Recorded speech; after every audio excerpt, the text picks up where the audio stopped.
देखते हुए उसके आसपास का जो वातावरण बना है, जो संग्रहालय बने हैं, जिस तरह से उनके कामों को दिखाया गया है, आपका मन सच में उत्प्रेरित हो जाएगा। सरदार पटेल जी के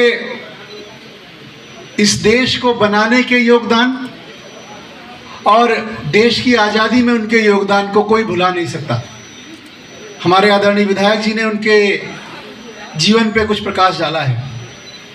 कुछ घटनाएं ऐसी हैं जो मुझे लगता है मेरे मन मस्तिष्क में हमेशा रहती हैं।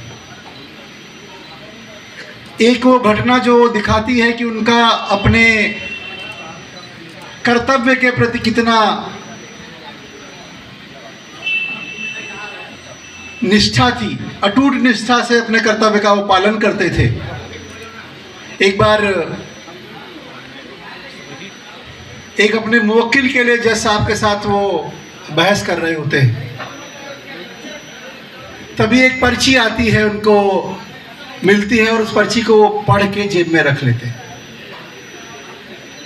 और उसके बाद वो अपने उस मुवक्किल की बहस जिस तन्मयता के साथ पहले कर रहे थे उसी तन्मयता के साथ बाद में भी करते रहते हैं और उस मुवक्किल को जज साहब से रिलीफ भी मिल जाती है। लेकिन जब जज साहब रिलीफ दे देते हैं उसके बाद सरदार पटेल जी से पूछते हैं, आपको जो पर्ची मिली थी वो क्या, उस पर्ची में क्या लिखा था? सरदार पटेल जी कहते थे वो मेरे व्यक्तिगत जीवन का सबसे बड़ा नुकसान उसमें लिखा था, मेरे व्यक्तिगत जीवन का, मेरे पारिवारिक जीवन का। उस पर्ची में सूचना होती है कि उनकी धर्मपत्नी की मृत्यु हो गई।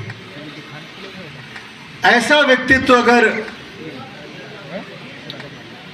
हो और अपने कर्तव्य के प्रति इतनी निष्ठा हो तो निश्चित तौर पे वो पूजनीय है और हम सब भारतवासी आज उनकी पूजा करते हैं।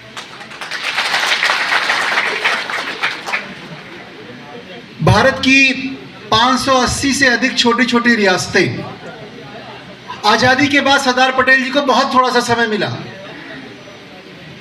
आज हम सब जब सामान्य लोग चर्चा करते हैं तो आपस में कहते हैं कि अरे हमें इस काम को करने के लिए बड़ा थोड़ा सा समय मिला था, ज़्यादा वक्त मिला होता तो और ज़्यादा काम कर लेते। लेकिन आप कल्पना करो उन मात्र 2-3 वर्षों में देश के 580 से अधिक छोटी बड़ी रियासतों के राजाओं को एक भारत बना देना, और उस एक भारत को नरेंद्र मोदी जी अब श्रेष्ठ भारत बनाने की कल्पना के लिए आगे निकले हुए हैं। अब कल्पना करो कि आप दिल्ली से एक ट्रेन में बैठते तो रास्ते में अलीगढ़ तक आते आते कोई दूसरा देश आ जाता, कहते यहाँ पहले पासपोर्ट दिखाओ तब आगे जाने को मिलेगा। सरदार पटेल नहीं होते तो देश का हाल ऐसे ही होता। दिल्ली से गोंडा तक आते आते आपको 4-5 देशों से होकर गुजरना पड़ता और उन देशों की स्थिति वैसी ही होती जैसा आप इजराइल और पूरा जो एशिया का वो भाग है, मध्य एशिया का वो भाग जो आज अपने अस्तित्व के संकट के लिए लड़ रहा है, वैसी स्थिति आज भारत की होती।